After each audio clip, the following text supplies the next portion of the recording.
bonjour à toutes et à toutes. Nous sommes, entre femmes, pour le moment en tout cas.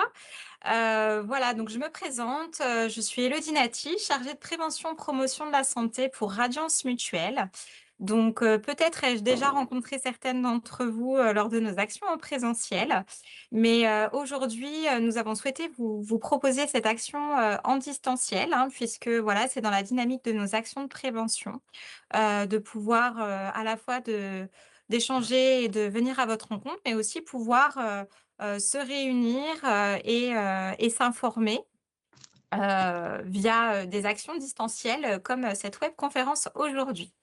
Donc, je vous remercie pour votre présence et aujourd'hui le sujet, qui nous réunit est donc, bien évidemment la ménopause, une étape incontournable pour, chaque femme à un moment, donné de sa vie, hein. Alors l'âge, Annabelle nous en parlera tout à l'heure, mais, à savoir que c'est une étape de la vie qui souvent accompagnée de changements, à la fois physiques, émotionnels et voilà, nous souhaitons aujourd'hui aborder avec vous, ce sujet, assez préoccupant et assez tabou. Voilà, l'idée, c'est aussi un petit peu de dissiper, les mythes et de partager, des conseils auprès de vous, pour passer cette période, avec le plus de sérénité et de bien-être. Voilà, donc pour, cette occasion, nous avons invité l'association Ménopausie. Je laisserai, plus justement se présenter juste après, hein. Voilà, ça sera encore, mieux, qu'Annabelle vous présente l'association. En tout cas, je remercie vivement ce partenariat puisque, rien de mieux, qu'une association, concernée, qui rencontre chaque jour, des femmes, vivant cette période. Voilà, donc le service prévention, est un service de la mutuelle qui vous accompagne, tout au long de l'année. Mais bien évidemment, nous avons, également nos conseillers en agence, hein, qui peuvent aussi, répondre pour toute question relative à votre mutuelle santé, prévoyance, enfin un petit peu tout ce que nous pouvons vous proposer au niveau assurantiel. Donc voilà, n'hésitez pas à aller dans nos agences, dès que vous en avez besoin. Et puis, beh, si vous avez besoin de me contacter, enfin, vous aurez mes coordonnées à la fin. Pas de souci. Alors juste pour un petit rappel, technique, vous avez toutes vos micros et caméras coupés tout simplement pour que la bande passante puisse être la plus qualitative possible, hein, qu'on puisse échanger dans de bonnes conditions. Ce qui ne veut pas dire que votre parole ne nous intéresse pas, bien au contraire, hein. On vous invite, tout au long de la webconférence à poser vos questions, vos remarques, vos échanges, dans la conversation. Donc vous avez dû voir tout en haut, vous avez un onglet avec un petit logo avec un écriteau, enfin une petite bulle conversation, donc n'hésitez pas à poser vos questions. On vous en posera aussi, j'en dis pas plus. Voilà, mais l'idée c'est que vous ne soyez pas pendant 1 heure, à écouter et à repartir sans réponse à vos questions, donc on fera le nécessaire. Voilà, moi je vais couper ma caméra juste après cet échange. Mais je suis bien évidemment là pour répondre à l'ensemble, enfin, pour répondre. En tout cas, pour poser les questions à Annabelle, qui vous répondra, justement, vis-à-vis, de la ménopause. Je vous souhaite une très bonne webconférence et si vous devez quitter avant l'heure, voilà, on va essayer de tenir le timing le mieux possible, mais nous vous enverrons un petit questionnaire de satisfaction, donc je vous invite aussi à y répondre à la fin de la webconférence et de bien rester, si vous le pouvez, jusqu'au bout. Voilà, et bien écoutez, Annabelle, c'est à vous. Merci encore. Merci beaucoup, Elodie. Donc, Elodie a utilisé tout à l'heure le mot tabou. Et effectivement, l'association Ménopausie a pour vocation de casser le tabou autour de la ménopause, puisque le nom complet de Ménopausie, c'est Association pour ménopause positive, solidaire, informée et bien entourée. Donc, l'idée, c'est vraiment d'améliorer la qualité de vie des femmes, non seulement en agissant auprès d'elles, mais également auprès de leur entourage, que ce soit l'entourage familial, personnel en général, ou l'entourage professionnel, puisqu'on a une conviction, c'est qu'en fait, mieux la femme est entourée, et bien mieux la qualité de sa vie s'en verra améliorée. Et pour ça, on propose des actions collectives sous forme, par exemple, d'ateliers de sensibilisation et d'information sur le sujet de la ménopause, qui sont ouvertes à toutes, mais aussi à tous, même si aujourd'hui on est bienvenus à toutes et à toutes. C'est vrai qu'on est entre femmes aujourd'hui. Mais en théorie, les hommes doivent aussi comprendre ce qui arrive à leur compagne, à leurs sœurs, à leurs collègues de travail, à leur maman. On propose également des ateliers thématiques où on va se focaliser sur un aspect donné de la ménopause, par exemple la ménopause et la nutrition en partenariat avec une nutritionniste, ou les aspects plus particuliers médicaux de la ménopause à la ménopause en partenariat avec un médecin. Et on propose ici des cercles d'échange, cette fois-ci uniquement entre femmes. On va pouvoir libérer la parole et trouver du soutien parmi des personnes qui vivent la même chose que vous. Alors, sans plus attendre, je vous propose un quiz, parce que chez Ménopausy, on adore les quiz, tout simplement. Depuis tout à l'heure, on emploie le terme de ménopause, comme si cela allait de soi. Alors, on a l'impression que ça existe depuis la nuit des temps, mais en fait, c'est un terme qui est relativement récent. Et justement, on va vous faire participer en vous demandant, à votre avis, quand le terme ménopause a-t-il été employé pour la première fois? Et vous avez 4 options. Au milieu du XVIIIe siècle dans un recueil médical anglais, à la fin du XVIIIe siècle par un médecin allemand, au début du XIXe siècle par un médecin français ou à la fin du XIXe siècle dans un dictionnaire anglais. Alors, je crois qu'Élodie va lancer un sondage. Alors normalement, je l'ai lancé, rassurez-moi, est-ce que vous le voyez? Alors, moi, je ne vois.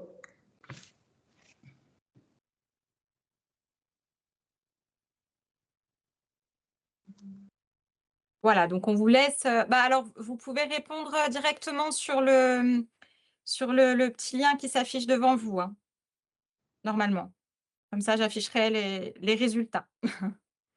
Ah, j'ai triché, j'ai donné la réponse trop tôt. Ah! Zut. Non, Bon, mais bah si tant vous avez donné la pis, réponse, pour je l'instant, vous je ai ne gâché l'affiche votre pas. sondage. Vous pourrez faire un retour négatif dans le questionnaire de satisfaction. Parce qu'effectivement, c'est un médecin français qui s'appelle Charles-Pierre-Louis de Gardanne, qui, pour la première fois, employait le terme ménopause dans un ouvrage de 1821 qui s'appelait Avis aux femmes qui entrent dans l'âge critique. Il avait employé le terme de ménespausie dans une édition précédente de son ouvrage en 1816, mais finalement, il a gardé ménopause à partir de 1821. Donc ça, c'est un terme qui a deux racines grecques, hein, un qui veut dire mois, mensualité, et puis l'autre qui veut dire pause, arrêt.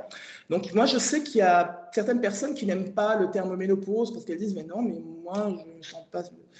Ok, j'ai plus mes règles, mais j'ai pas l'impression que ma vie soit à l'arrêt, donc j'aime pas ce terme, je le trouve trop négatif. Mais ce qu'il faut quand même savoir, c'est que cette terminologie, qui pourrait pour certains paraître négative, vient remplacer des choses qui sont, comment dirais-je, pas piquées des hannetons.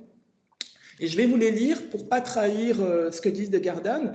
Donc, d'après Charles-Pierre de Gardanne, avant, les terminologies qui étaient employées pour parler de la ménopause, c'était des choses comme temps critique, époque critique, âge critique, âge de retour, retour d'âge, déclin de l'âge, verte vieillesse, enfer des femmes, hiver des femmes, mort du sexe.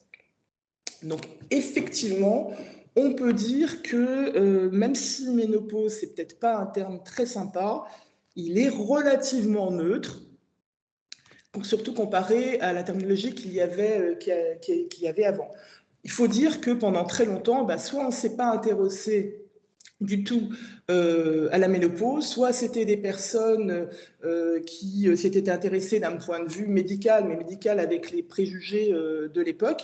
Et même les très rares médecins femmes qu'il y avait n'avaient pas une attitude plus tolérante vis-à-vis de ce que vivaient les femmes et surtout les symptômes qu'elles expérimentaient. Donc, on peut dire ménopause. C'est peut-être pas super, mais c'est un mini progrès. Donc, justement, puisqu'on parle de fondamentaux liés à la ménopause, Une question qui se pose, c'est comment est-ce que ça se définit? La ménopause, c'est constaté après 12 mois consécutifs sans règles. Bien sûr, vous pouvez aussi faire une analyse au niveau des taux d'hormones, mais généralement, ce qui est reconnu au niveau médical, c'est 12 mois consécutifs sans règles signifie que je suis ménopausée. Il est important de rappeler que ça concerne 100% des femmes et c'est un arrêt définitif de la fonction reproductive. Pourquoi est-ce important de le rappeler? Ça pourrait paraître évident pour certaines d'entre vous. Eh bien, c'est parce que, je ne sais pas si vous avez entendu parler ces derniers temps de ce qu'on appelle la ménopause des hommes ou l'andropause, qui est évoquée de plus en plus ces derniers temps. Chez les hommes, d'une part, ils sont très peu à être concernés par des symptômes. Il y a des hommes qui ont des symptômes très similaires à ceux des femmes d'ailleurs. Mais c'est vraiment une petite minorité, moins de 5%. Et par ailleurs, il n'y a pas cet arrêt systématique et définitif de la fonction reproductive. Donc c'est pour ça que ça mérite d'être rappelé, le fait que nous sommes toutes concernées et qu'il n'est jamais trop tôt pour en parler. Et également le fait que c'est vraiment la fin de la capacité à être mère. Or, nous vivons dans une société où on a quand même un certain héritage. Pendant des siècles et des siècles, l'image de la femme a été assimilée à l'image de la mère. Et c'est vraiment psychologiquement très différent de dire je ne veux pas être mère, c'est mon choix, et je ne peux pas l'être, je ne peux plus l'être. Donc la ménopause, c'est un changement du regard qu'a la société sur la femme. C'est aussi un changement que la femme a potentiellement sur elle-même, sur sa féminité. C'est ce que l'association rencontre quand elle discute avec différentes personnes lors des ateliers. Et qui viennent, tout cela, ça vient s'ajouter à des aspects physiologiques qui ne sont pas toujours très sympathiques, comme on aura l'occasion d'en reparler. Alors, un autre quiz que je vais essayer de ne pas révéler trop tôt. J'attendrai le feu vert d'Élodie. Je viens de le lancer, normalement, vous l'avez affiché. Au niveau de l'âge moyen, là, on va vous proposer un vrai ou faux. La ménopause survient généralement entre 55 et 65 ans. Il y a un piège. N'hésitez pas, je pense qu'il est dans la conversation, si vous cliquez. Ou voilà, ou vous pouvez répondre dans la conversation si vous souhaitez. J'afficherai les résultats après. Alors, faux. Et j'attends le feu vert pour passer le slide. Et on va laisser quelques réponses. Pour l'instant, elles vont toutes dans le même sens.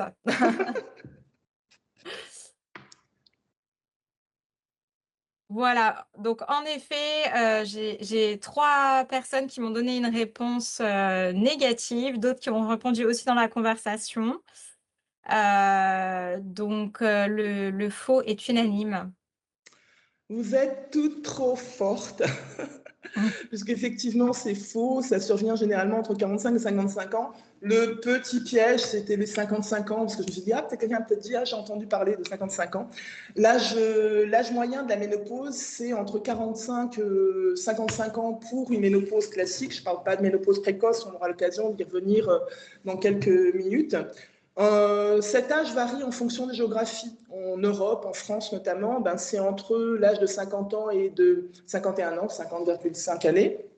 Au niveau mondial, c'est 48,8 années. Et puis, ça varie en fonction de géographie. Par exemple, en Asie, c'est pile poil sur la moyenne, 48,8. En Amérique latine, c'est 47,2. En Australie, c'est 51,3. Mais on est dans ces eaux-là, de toute façon. Alors, maintenant, revenons sur un autre aspect fondamental de la ménopause, c'est-à-dire sur l'aspect physiologique. On peut dire en fait que la ménopause, c'est une histoire de stock non renouvelable. Chaque femme naît avec un nombre limité et non renouvelable de follicules ovariens. Alors, qu'est-ce que c'est que les follicules ovariens? C'est ce que moi j'appelle les ancêtres de l'ovule, puisque ça va libérer les ovules. C'est des petits poches de liquide, effectivement, et qui, au cours de chaque cycle, tant qu'il y en a, vont libérer des ovules. Au moment de la vie intra-utérine, à la formation d'embryons, on a 7 millions de follicules ovariens. Est-ce que cela signifie qu'on a potentiellement 7 millions de bébés? Eh bien, heureusement non. Ouf.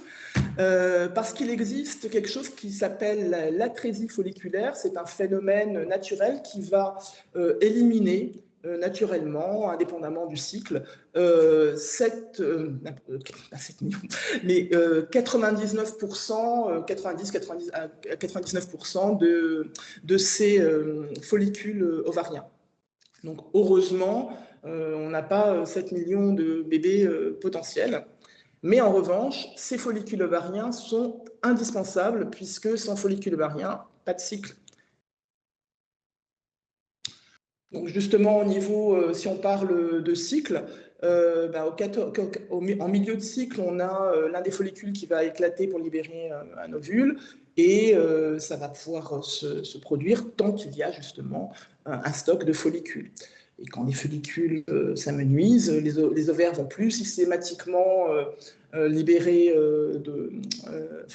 vont cesser leur sécrétion hormonale, on ne va pas avoir de libération systématique d'ovules, et ça va être peu à peu la fin des menstruations.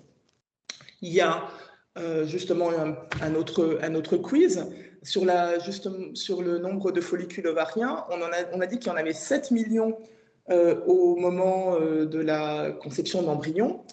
Donc la question, c'est à la naissance de la petite fille, est-ce qu'il y en a toujours 7 millions? Est-ce qu'il y en a 1 million? Est-ce qu'il y en a 600 000? Est-ce qu'il y en a moins de 500 000? A, B, C, D. Tous les moyens sont bons pour répondre.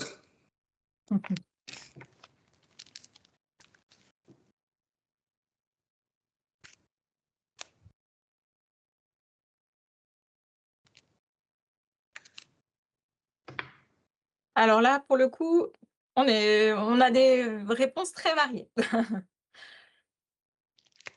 Alors, c'est bon, j'y vais? Allez, On attend encore quelques secondes. on attend encore un petit peu de réponses Ouais. parce que là, c'est entre A, C et D, hein. Il y a vraiment un... Allez, J'y vais? on va dire que la majorité... attendez, j'affiche les résultats. Malheureusement, je crois que vous ne voyez pas tous, mais la majorité penche pour A ou pour D. Eh bien, Dites-nous. c'était B. Ah, c'était B. Bon. Puisque l'atrésie folliculaire, en fait, elle démarre même dans la vie intra-utérine. Et donc, on est avec environ 1 million de follicules ovariens. Et ce n'est pas 1 million de bébés potentiels, puisque l'atrésie folliculaire va continuer après la naissance. Au moment de la puberté, il y a entre 500 000 et 700 000 follicules ovariens qui vont rester. Et avec l'arrivée du premier cycle, on va avoir, lié à ce cycle, 1000 follicules ovariens qui vont être perdus par mois. Et ça va s'accélérer à partir de l'âge de 35 ans. Donc c'est aussi ça a aussi un rapport avec la fertilité qui diminue avec l'âge, indépendamment de la ménopause elle-même. Donc ouais, B, mais les gens sont surpris parce que c'est vrai qu'ils disent « Ah bon, même dans l'utérus, on commence à en perdre ?» Oui, il y a beaucoup de personnes qui pensent que c'est A, mais en fait non, dès le début. On en a dès le début, on en perd dès le début. Un rappel également, je pense pour beaucoup d'entre vous, et puis c'est le fait qu'il y a 2 hormones clés qui sont liées au cycle, et surtout c'est le dérèglement de ces 2 hormones clés qui va commencer à générer les premiers symptômes de la ménopause. Donc, en début de chaque cycle, il y a une dizaine de follicules ovariens qui vont être stimulés, qui vont produire des oestrogènes. Et puis, en milieu de cycle, on va avoir la synthèse de progestérone.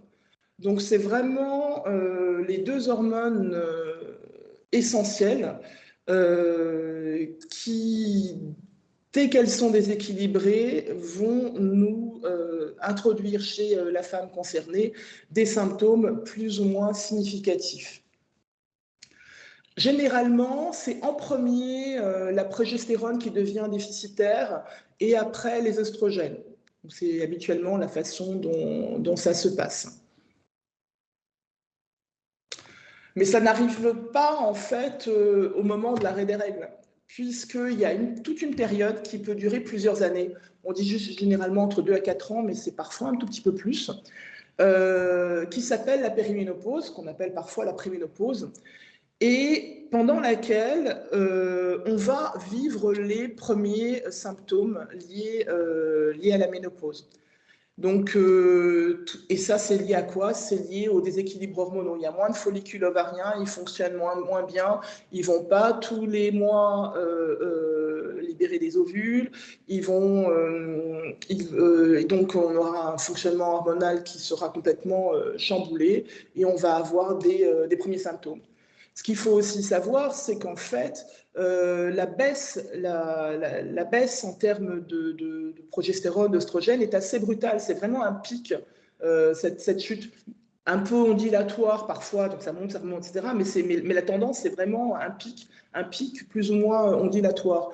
C'est aussi à mettre en comparaison avec, par exemple, chez les hommes, la baisse de la testostérone existe bien sûr chez les hommes de plus de 30 ans, mais qui est beaucoup plus progressive. Alors que chez la femme, en périménopause, préménopause, c'est vraiment assez brutal.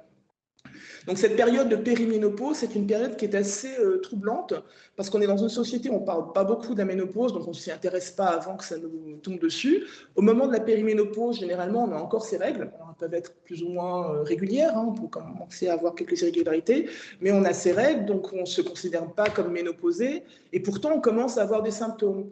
Et on ne sait pas trop à quoi les attribuer. Donc on est dans une situation qui est intermédiaire et assez perturbante, d'où l'importance vraiment, et on aura l'occasion d'y revenir tout à l'heure, d'en parler, de casser le tabou sur ce sujet-là. Je voulais également parler un petit peu de la ménopause précoce, parce que si elle ne concerne pas tant de femmes que ça, c'est vraiment, on a parlé de la difficulté psychologique de ne plus pouvoir être mère, mais non pas par choix, mais par contrainte physiologique. Et là, c'est encore plus fort, puisque ça peut intervenir chez des femmes qui sont relativement jeunes. Donc là, on parle de ménopause précoce si elle intervient avant l'âge de 45 ans.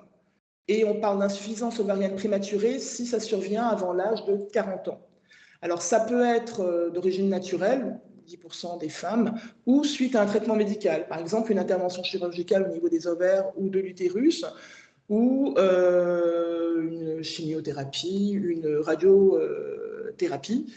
L'insuffisance ovarienne prématurée naturelle, qu'on appelle primaire, ça concerne assez peu de femmes en Europe, hein, 1-2%, 3,7% dans le monde.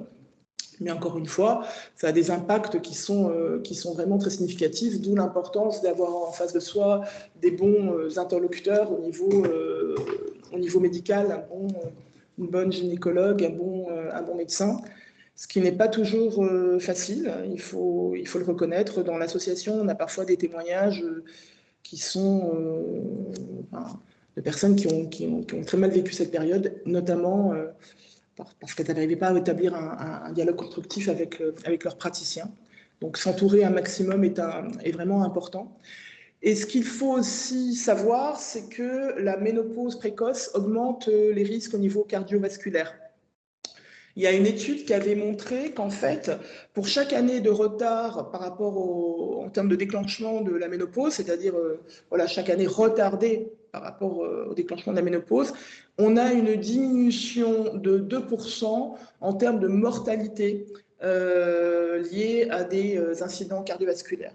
Donc c'est pour ça que il y a aussi bien sûr une ménopause précoce va être liée à d'autres risques, mais le risque cardiovasculaire est un risque significatif qu'il faut avoir à l'esprit. Donc on a fini, avant de parler le retour sur les fondamentaux de la ménopause, on va maintenant entrer sur le sujet des symptômes. Et avant les lettres, on va parler chiffres. Et bien sûr, on va vous solliciter pour un petit quiz. À votre avis, quel est le pourcentage de femmes ménopausées qui ont au moins un symptôme en plus de l'arrêt des règles? C'est-à-dire qu'on est toutes concernées par l'arrêt des règles, mais combien sont concernées par un symptôme, au moins un symptôme, qui peut être grave, pas grave? Quiz, parti.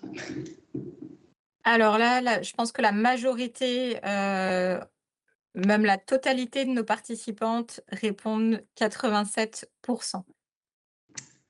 Sans doute vous sentez-vous concernée justement pour répondre comme ça? Eh bien, tout à fait. D'après l'INSERM, il y a 87%, presque 90% des femmes qui ont au moins un symptôme en plus de l'arrêt des règles. C'est énorme. C'est vraiment énorme. Alors, les symptômes, ça peut être plus ou moins gênant dans la vie quotidienne.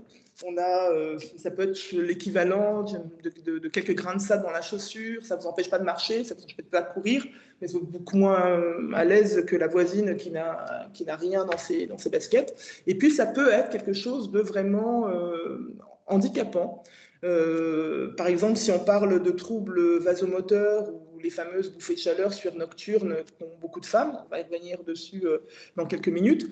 Ben, si vous êtes dans une situation où vous vous réveillez complètement trempé, votre vêtement de nuit trempé, vos draps trempés, etc., vous supportez peut-être plus la chaleur humaine de la personne avec laquelle vous dormez, ben ça peut être très handicapant. Ou alors vous êtes en situation professionnelle où vous devez faire une présentation et tout d'un coup vous avez une énorme bouffée de chaleur, vous ne pouvez plus ouvrir les fenêtres aujourd'hui dans les bureaux. Ça peut être plus ou moins handicapant. Et donc la question suivante, c'est à votre avis, quel est le pourcentage de femmes qui souffrent de troubles sévères de la ménopause? Donc vraiment handicapant. Pas les petits grains de sable, le caillou, le vrai caillou. 20 à 25%, 30 à 35%, 50 à 55%. Alors, alors je laisse un petit peu répondre, je dirai après.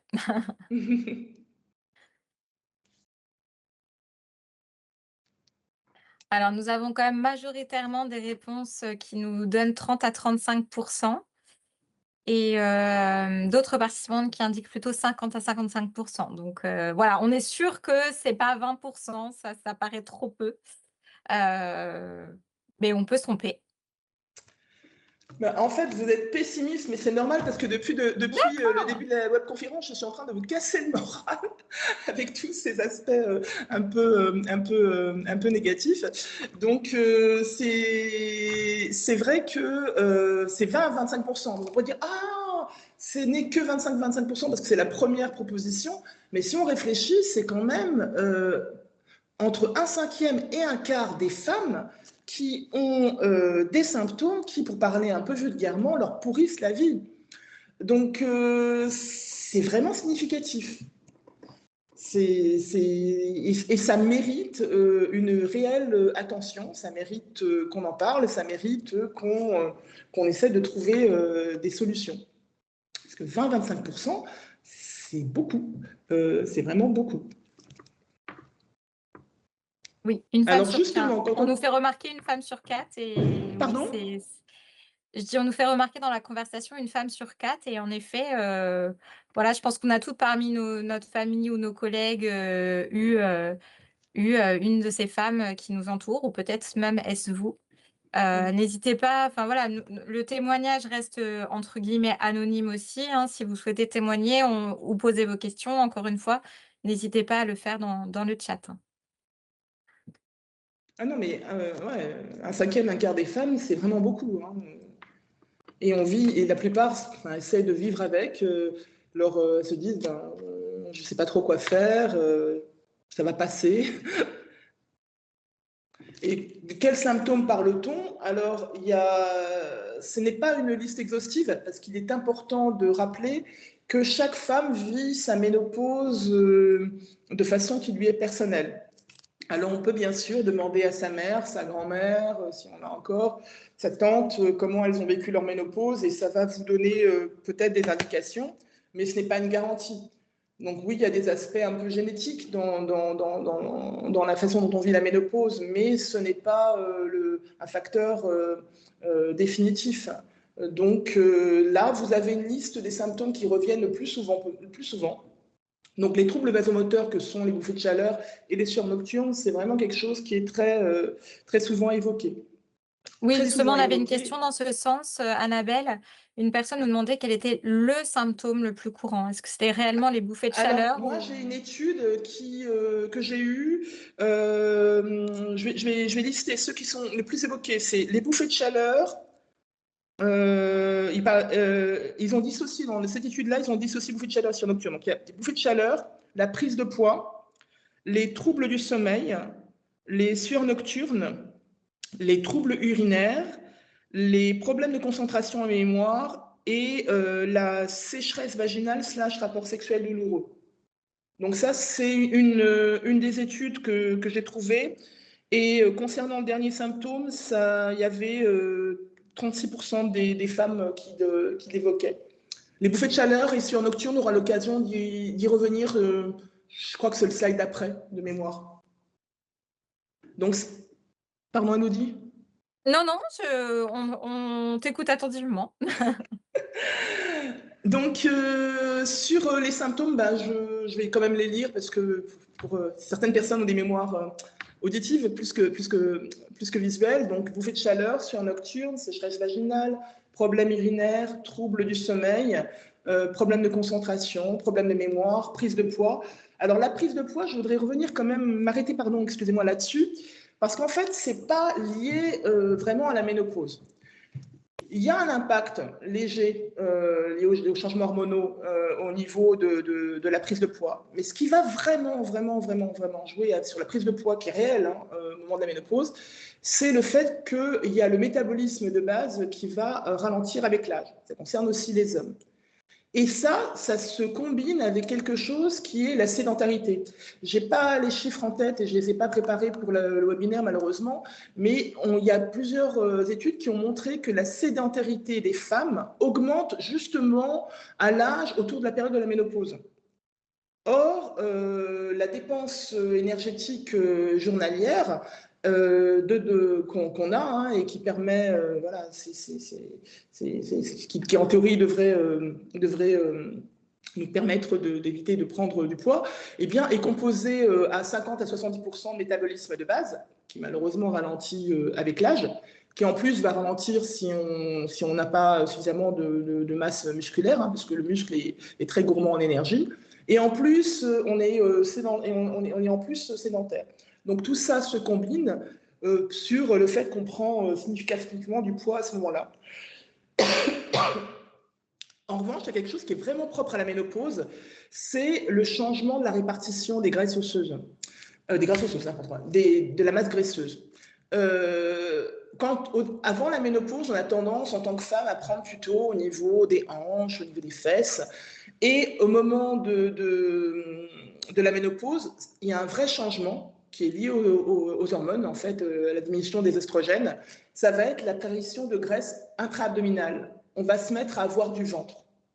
Donc ça, c'est vraiment quelque chose qui est propre à la ménopause et qui en plus est assez dangereux au niveau de la santé puisque le fait d'avoir de la graisse intra-abdominale, c'est un facteur aggravant en termes de risque cardiovasculaire. Je continue sur les symptômes, palpitations, maux de tête, baisse de libido, sécheresse cutanée, douleurs articulaires, anxiété, saut d'humeur, fatigue et règles irrégulières. Alors on pourrait se dire pourquoi règles irrégulières, j'ai plus de règles avec la ménopause. Tout ça, c'est parce que ces symptômes apparaissent souvent bien avant la ménopause définitive, la ménopause constatée, mais commencent à apparaître lors de la période de périménopause ou de pré-ménopause.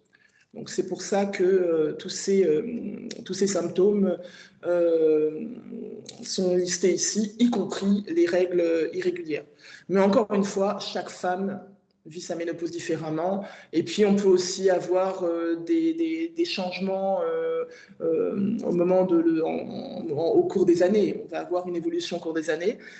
Un élément aussi que je voudrais rajouter, c'est que la ménopause, ça arrive souvent à un moment où on a aussi par exemple pour les femmes, vont se trouver dans une situation de stress supplémentaire par rapport à leur environnement. Elles vont peut-être avoir des adolescents qui eux-mêmes ont leurs propres problèmes hormonaux.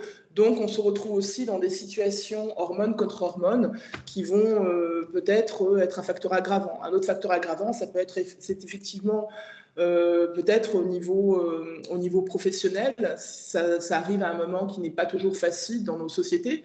Hein, je rappelle qu'on est souvent considéré comme senior dès l'âge de 45 ans hein, dans la plupart des entreprises. Donc, on peut se retrouver aussi avec un contexte, un environnement professionnel et personnel qui peut être aggravant. Alors, je voulais aussi faire un zoom sur les bouffées de chaleur. Pourquoi? Parce que c'est vraiment le symptôme le plus connu, le plus évoqué, du moins dans nos sociétés. Je ne sais pas si vous avez vu certaines séries, par exemple américaines, vous avez la femme, elle ouvre son réfrigérateur à se lever devant parce qu'elle est vraiment super chaud. J'ai essayé, ça ne marche pas, en tout cas pas chez moi. Mais enfin bon, c'est comme ça que les auteurs, les scénaristes essaient de faire visualiser, faire comprendre ce qu'est la ménopause. Et ça touche 75 à 80% des femmes ménopausées ou périménopausées. Alors, je précise quand même dans nos sociétés. Pourquoi? Parce qu'en Asie, par exemple, où c'est pas le cas. En tout cas, c'était pas le cas récemment. Alors, ils ont un régime alimentaire différent. Notamment, ils consomment pas mal de phytoestrogènes puisqu'ils ont beaucoup d'alimentation. Le soja est très présent.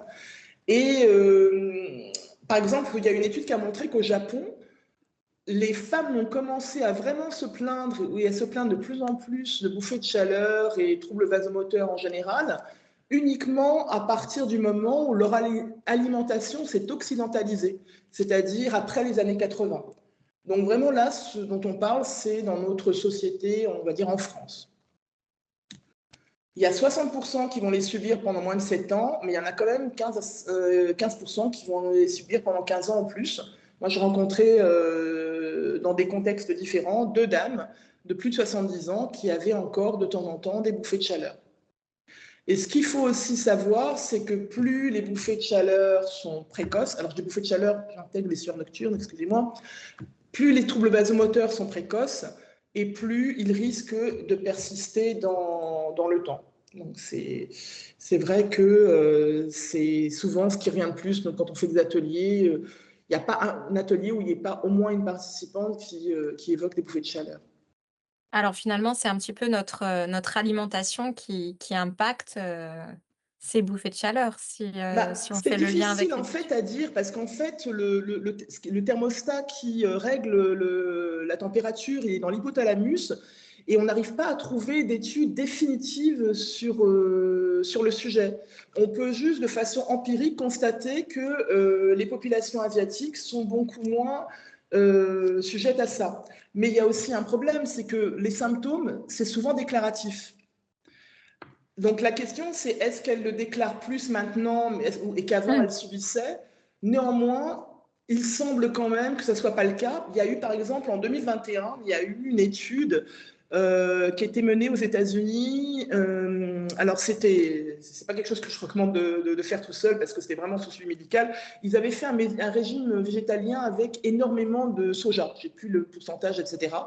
Et il y avait une diminution, mais énorme, de 79% de mémoire, des cas de bouffées de chaleur. Donc l'alimentation joue, mais c'est assez, et on reparlera quand on parlera de solutions, mais c'est assez délicat de dire est-ce que les phytoestrogènes sont la solution? À un moment donné, on disait attention, phytoestrogènes, il y a peut-être risque de cancer. Et puis moi, je l'ai lu quelques études aussi qui disent phytoestrogènes, il n'y a pas de preuve définitive scientifique.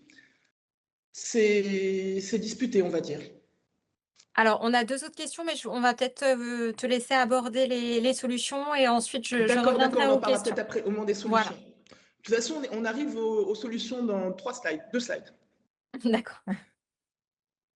Alors justement, juste avant les solutions, je voulais parler des risques principaux qui sont liés au niveau médical avec la ménopause, alors tout d'abord, il y a les maladies cardiovasculaires. D'après l'Organisation mondiale de la santé, euh, les, les maladies cardiovasculaires sont la première cause de mortalité dans le monde.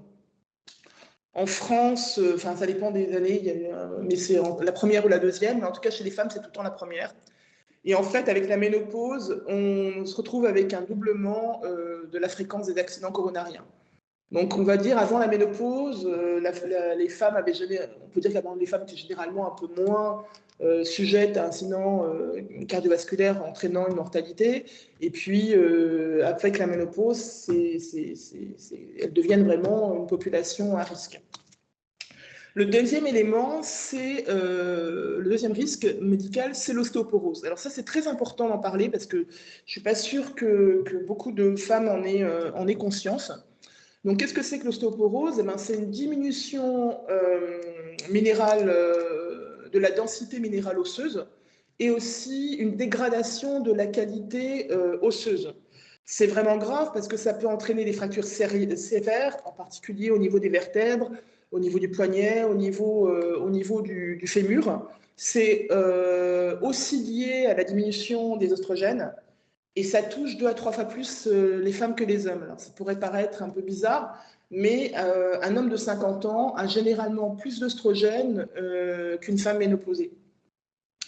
Donc ça, c'est vraiment quelque chose on va en reparler au niveau des solutions, je pense, mais qu'il faut vraiment avoir à l'esprit et qu'il ne faut pas hésiter à surveiller de façon de très près. Et je ne suis pas sûre que ce soit un dialogue qu'on ait toujours avec son médecin. Et en plus, je ne suis pas sûre que au niveau, enfin, les remboursements par rapport à l'analyse de la densité minérale osseuse ne sont pas systématiques. C'est vraiment, il faut être dans un cas un peu particulier pour que ça soit le cas. Donc, il faut vraiment avoir ça à l'esprit.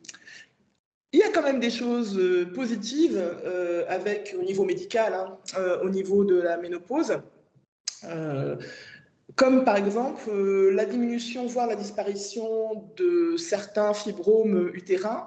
Donc les fibromes utérins, ce sont des tumeurs bénignes qui apparaissent sur la paroi le muscle de l'utérus, pardon, et ça touche environ 70% des femmes à l'âge de 45 ans en auront eu au moins un. Parfois c'est super gros, hein, c'est des grosses mangues, donc, c'est plutôt une bonne nouvelle. Il y a une diminution et fréquente disparition de l'endométriose. Donc, l'endométriose, ça touche 6 à 10% des femmes.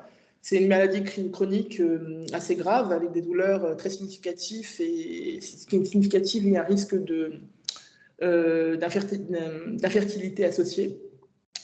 Et puis, pour finir, c'est les migraines. Il y a 20% des femmes qui sont sujettes à migraines et 7% qui sont sujettes à des migraines qui sont liées aux règles. Et donc, l'arrêt des règles va les faire disparaître. Alors, je glisse quand même une petite question, avant qu'on avance. Elle est revenue à plusieurs reprises, c'est est-ce que la chute et la perte de densité de cheveux peut être liée à la ménopause? Est-ce que c'est Oui, hormonalement oui, dépendant? oui, oui, oui, oui, oui, oui, oui, oui, oui. C'est vrai, c'est vrai, c'est vrai. On aurait pu le rajouter parce que oui, tout à fait. Tout à fait, tout à fait, 100%. Donc voilà, Et mesdames, qui d'ailleurs, je doutaient, me le vous note êtes pour le bien mettre pour les concernées. prochaines fois. Oui, complètement.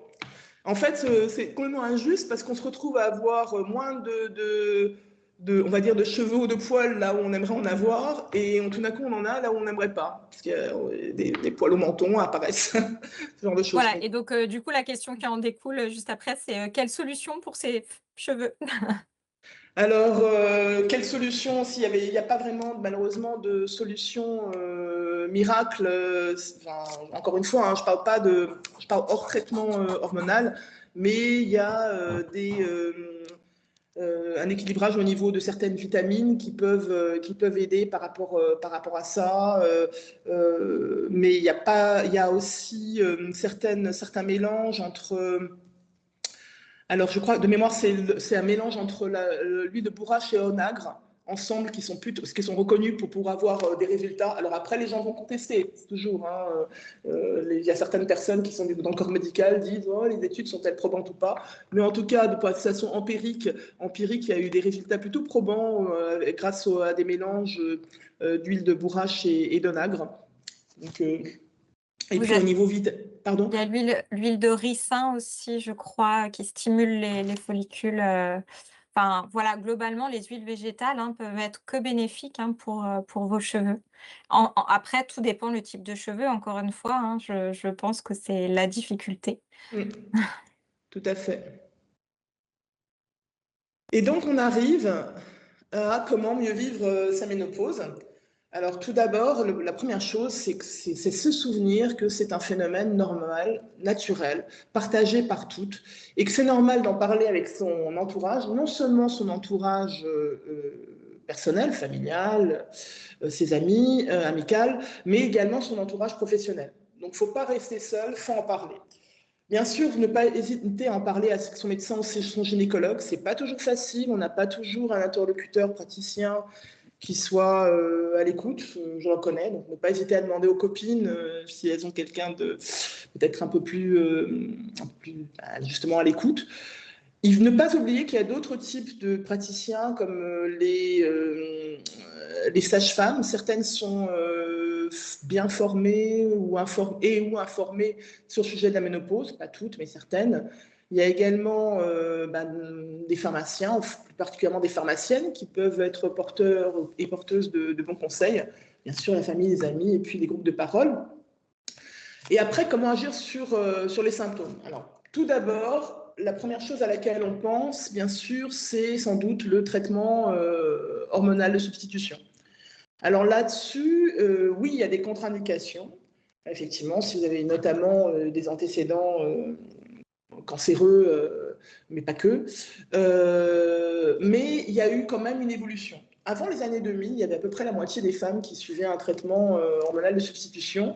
Et puis, il y a eu un rapport une étude qui a été publiée en 2002 et qui a vraiment déclenché un tsunami parce qu'elle a montré vraiment elle a dû être arrêtée d'ailleurs en cours de route parce qu'elle a vraiment eu des résultats assez négatifs pour les femmes.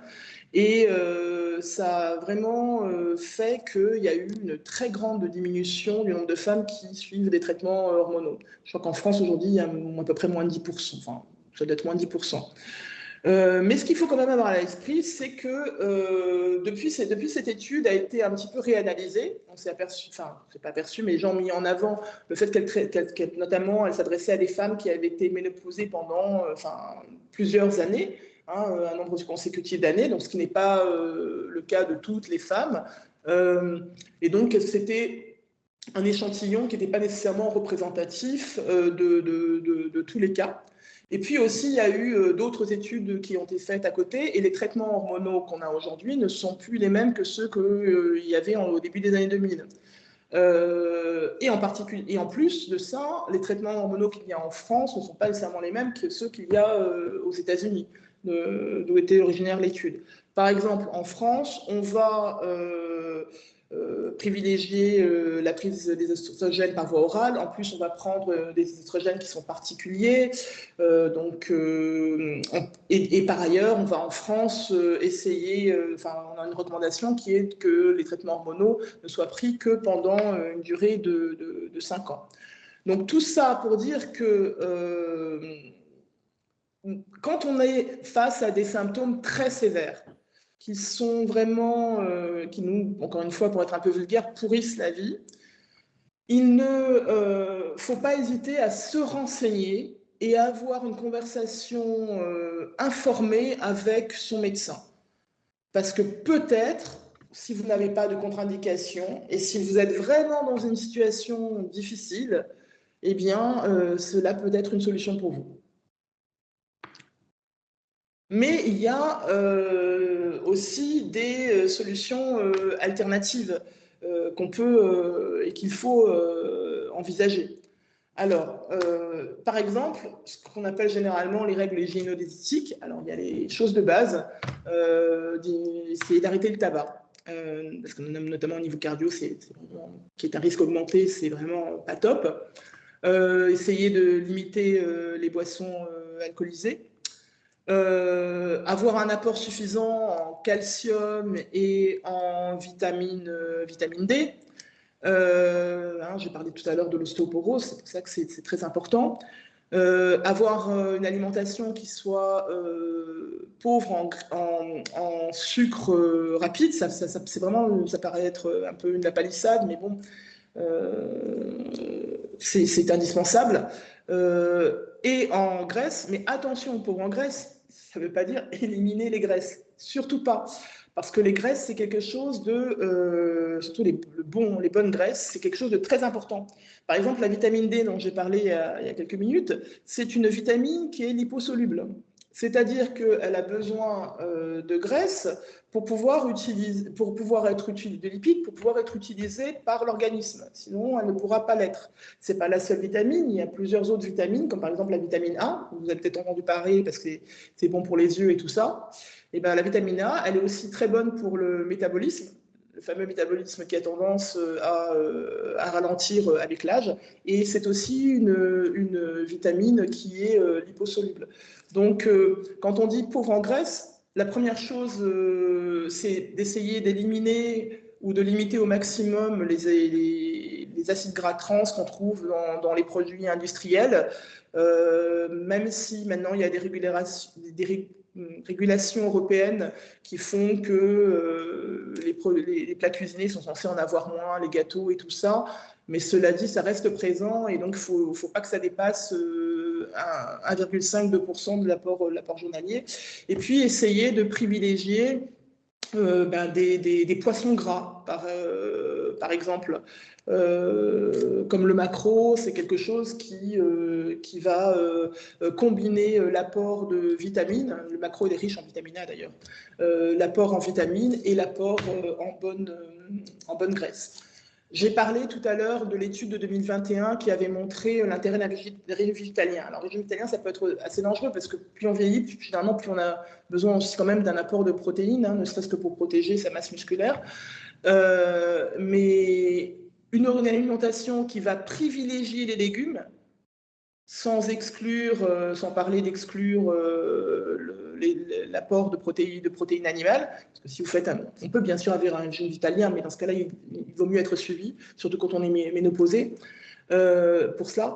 Mais vraiment privilégier l'apport en termes de légumes, dans une moindre mesure de fruits. Je dis moindre mesure à cause du sucre. C'est vraiment des choses qui peuvent avoir un effet très positif. J'ai parlé tout à l'heure des phytoestrogènes qu'on trouve dans le soja. Il y a aussi des compléments alimentaires qui en ont, notamment par exemple, vous avez sans doute entendu parler de la sauge. Est-ce que c'est 100% efficace ou est-ce que c'est un effet placebo? Il y a des études diverses, si vous allez sur certains sites qui sont très traitement hormonal de substitution, ils vont vous dire c'est un pur effet placebo. Cela dit, même si c'était vrai que c'était juste un effet placebo, les études quand même montrent que ça marche, d'une façon ou d'une autre. Et puis, il y a aussi l'activité, il me reste juste 7 minutes. L'activité sportive adaptée. Donc, activité sportive adaptée, qu'est-ce que c'est? C'est 3 à 4 fois par semaine pendant 30, on va dire 30-45 minutes. Et l'idéal, c'est de combiner une activité de cardio avec une activité de renforcement musculaire. L'activité de cardio, pour l'aspect cardiovasculaire bien sûr, et renforcement musculaire, c'est pour lutter contre l'ostéoporose et aussi contre la prise de poids. Le fait de faire du renforcement musculaire va vraiment non seulement agir par rapport à votre densité minérale osseuse, mais aussi en augmentant votre masse musculaire, va booster votre métabolisme. Donc c'est très important. Alors, je dis 3 à 4 fois par semaine de mémoire, mais l'idéal, c'est quand même, si vous arrivez à le faire 5 fois par semaine, c'est encore, c'est vraiment ce qui est recommandé d'être fait. Pour finir, parce que là, je vois que je suis vraiment à la bourre, existe quelque chose qui s'appelle le yoga des hormones. Donc, le yoga des hormones, c'est quelque chose qui a été mis au point par une Brésilienne qui s'appelle Dina Rodriguez et qui a mis ça au point avec l'aide d'un médecin. C'est une série de mouvements très spécifiques qui agissent sur les hormones. On peut dire, c'est en quelque sorte, ça te substitue à un traitement hormonal. C'était quelque chose qui était très peu présent en France il y a encore, on va dire, une dizaine d'années. C'était bien présent dans les pays anglo-saxons, en Suisse, en Allemagne. Et c'est une série de mouvements que vous pouvez apprendre avec une coach spécialisée dans ce domaine et que ensuite vous pouvez reproduire chez vous toute seule de façon quotidienne et qui donne des résultats prouvés très efficaces au niveau des symptômes, puisque ça va aller chercher les hormones, pas uniquement dans les organes sexuels notamment. Et puis, en revanche, il y a aussi des contre-indications quand même, parce que par exemple, si vous avez des antécédents cancéreux, c'est un peu comme le traitement de la substitution, vous n'allez pas pouvoir le pratiquer. Mais il y a moins de contre-indications quand même qu'un traitement hormonal de substitution. Voilà, j'ai terminé cette présentation. Alors, Je vous remercie à merci toutes. beaucoup. Je vous remercie toutes pour votre participation Merci active dans le Annabelle. quiz. Alors, on ne te laisse pas tout à fait filer tout de suite. On a encore quelques questions qui sont arrivées entre-temps. Je n'ai pas souhaité te couper. Alors, je vais essayer de ne pas en rater. Déjà, une première participante qui nous demande, qui nous dit la DHEA n'est plus autorisée en France. Savez-vous pourquoi? Il me semble que cela soit parce que les bénéfices ne sont pas prouvés. Cependant, on ne parle pas des effets indésirables. Est-ce qu'il y en a et est-ce pour cela que c'est interdit? Alors, je n'ai pas les derniers éléments là-dessus. Il me semble qu'il y a eu un changement au niveau de la FDA récemment aux États-Unis, mais je n'ai pas les derniers éléments là-dessus. Bien, voilà, si jamais qu'elle n'hésite pas du coup à recontacter l'association, donc les coordonnées Oui, justement vous sont projetées. tout à fait. Voilà, vous pourrez peut-être échanger. C'est vrai que parfois on n'a pas la dernière info en temps et en heure. Une question qui était remontée plus tôt, est-ce qu'il y a une autre solution? Mais alors, voilà, moi-même, je n'ai pas trop la réponse, mais en fait, c'est assez personnel. Mais pour lutter contre la graisse abdominale, à part en continuant l'activité physique. À part continuer l'activité physique, Oui, à part en continuant l'activité physique, parce alors, qu'en fait, on sait très bien ok. que ça lutte contre la graisse abdominale, mais est-ce qu'il y a d'autres Alors, quand même, faire l'activité physique, y couper, c'est enlever une grande part d'efficacité. Mais il y a quand même au niveau alimentaire des choses qui peuvent être faites. Donc moi, je conseille de contacter certains, enfin un ou une nutritionniste. Par exemple, il y a certaines personnes qui suivent des régimes ayurvédiques, donc qui vont être beaucoup plus à base justement d'éléments végétaux et qui disent avoir eu des résultats positifs. Mais en lien avec les s'il hormones, faut... justement, du coup? Pardon? En lien avec les troubles hormonaux, j'imagine, qui En plus. s'adaptent en fonction. Mais en revanche, même les personnes que j'ai vues, même si elles ne font pas de renforcement musculaire, même si elles ne font pas de choses violentes, comme par exemple pour l'ostéoporose, je voulais parler du fait que vous pouvez aussi faire des sports à impact, comme la corde à sauter qui aide, mais au moins marcher quotidiennement ou quasi quotidiennement, ça me paraît nécessaire.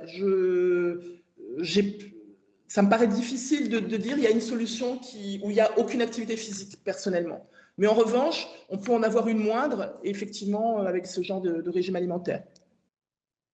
Ensuite, une autre question, j'ai découvert que la ménopause me causait de fortes douleurs articulaires. Une solution? Alors, beh, je pense que du coup l'activité physique en est une, mais est-ce que tu en as d'autres, éventuellement à Alors, je partager? n'ai pas de solution par rapport à la définitive. Il y a certains compléments alimentaires qui peuvent aider. Donc, encore une fois, l'association ne peut pas donner de vraies recommandations, on n'est pas des médecins, on n'est pas Oui, on n'a pas le droit de naturopathes, citer de marque mais ou autre. il y a des compléments alimentaires, peut-être en discuter avec un pharmacien, justement, qui peuvent aider sur le sujet. OK. Le collagène, on nous pose la question sur le collagène. Le collagène, bah, c'est bien pour la peau, en théorie. Je ne sais pas si ça marche à 100%, le fait de le prendre de façon orale. J'imagine, c'est ça, c'est les pilules de collagène pour améliorer la qualité de la peau, c'est ça? Plus Je- pour les articulations, la question était, je pense. Ah, on est toujours sur les articulations? Oui. D'accord. Alors le collagène, en effet, hein, c'est plus au niveau de la peau et après certains types de collagène peuvent peut-être aider au niveau des articulations. Mais là, encore une fois, c'est pareil. Enfin, voilà, si je dois mettre ma petite touche prévention aussi, c'est faites attention de ne pas faire d'automédication. Voilà, quel que soit le complément alimentaire, que ce soit pour les cheveux ou pour le collagène.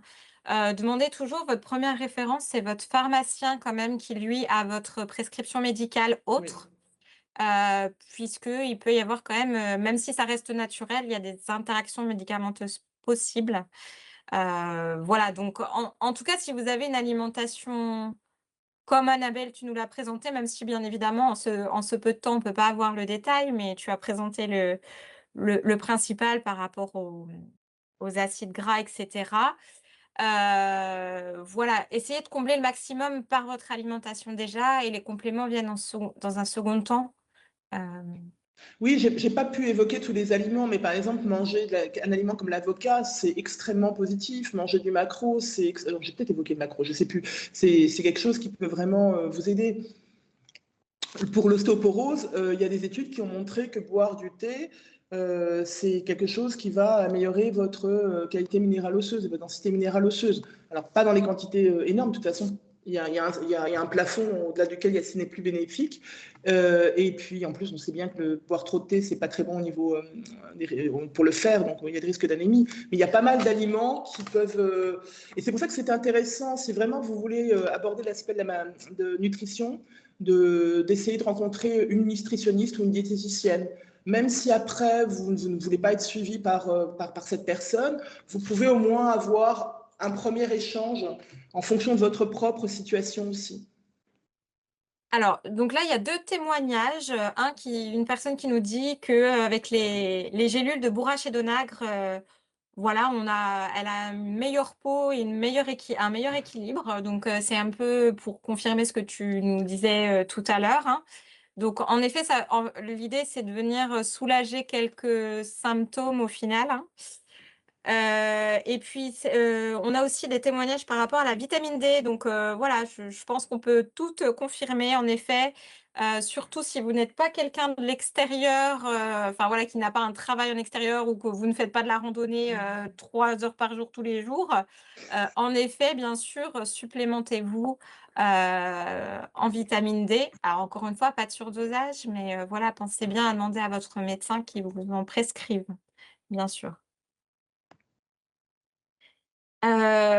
Voilà, il y a l'ouverture d'un centre apparemment à Bordeaux, un autre témoignage spécifique de la ménopause. Alors oui, hein, c'est votre association, des centres, ressources, enfin voilà, ce sont des choses qui commencent à voir le jour et on peut remercier toutes ces démarches. Je pense que le message à faire passer, alors s'il y a d'autres questions qui arrivent, je les poserai, mais c'est comme tu nous disais Annabelle, c'est de se dire: «Je ne suis pas seule avec ma ménopause, ce n'est pas ma meilleure amie, c'est quelque chose qui est venu, qui est une étape indispensable de ma vie, mais je dois d'ailleurs pouvoir en parler, avec mon conjoint, avec mes collègues, avec mes amis». Voilà, je ne sais pas si c'est votre cas, vous, participantes, si vous en avez déjà échangé autour de vous, mais peut-être que ne serait-ce que d'en parler, ça fait du bien. Donc on vous invite aujourd'hui à en parler suite à cette webconférence, autour de vous. Oui, alors des Merci. pharmacies qui, voilà, je rebondis sur des échanges, des pharmacies qui font des solutions pour la ménopause. En effet, vous avez certains, heu certaines pharmacies, notamment spécialisées en aromathérapie ou autres qui font des mélanges, mais assez personnels. Encore une fois, vous voyez, c'est Mmh. toute la difficulté aujourd'hui de ne pas, vous dire: «Beh, il vous faut telle ou telle, plante», puisque, chacune vit sa propre ménopause. Non, je pense que ça, c'est vraiment le point essentiel, même quand on en parle avec ses amis, parce que moi, j'encourage tout le monde à en parler autour de soi. C'est pas parce que ça a marché pour telle personne que ça marchera nécessairement pour moi. Il faut comprendre le contexte et pourquoi ça a marché. Donc, on peut donner des informations générales, mais si on veut quelque chose d'adapté, il faut vraiment prendre le temps d'en parler avec quelqu'un qui se consacre uniquement à vous pendant un moment. Est-ce que vous avez d'autres questions, mesdames? Je n'en vois pas d'autres arriver. En tout cas, sinon n'hésitez pas. Je vous ai mis, je vais le remettre à nouveau, mais je vous ai mis le lien du questionnaire de satisfaction si vous avez encore quelques 30 secondes à peine, pour répondre à et nous engager, sur de prochaines actions. En tout cas, on vous remercie, vivement de votre participation. On vous transmettra dans les jours à venir, le replay, donc n'hésitez pas à le partager autour de vous, à en parler également, et à prendre soin de vous. Voilà, on n'a pas parlé de la santé mentale, mais ça en fait partie aussi, qui dit, bonne santé physique dit bonne santé mentale et inversement, hein, c'est le cercle vertueux. Donc voilà, en tout cas, n'hésitez pas. Et puis, bah, le service prévention de Radiance Mutuelle reste à votre disposition, tout comme, Ménopausie. Voilà, Annabelle avait mis les coordonnées. Donc, bah, merci à toutes. Très belle journée.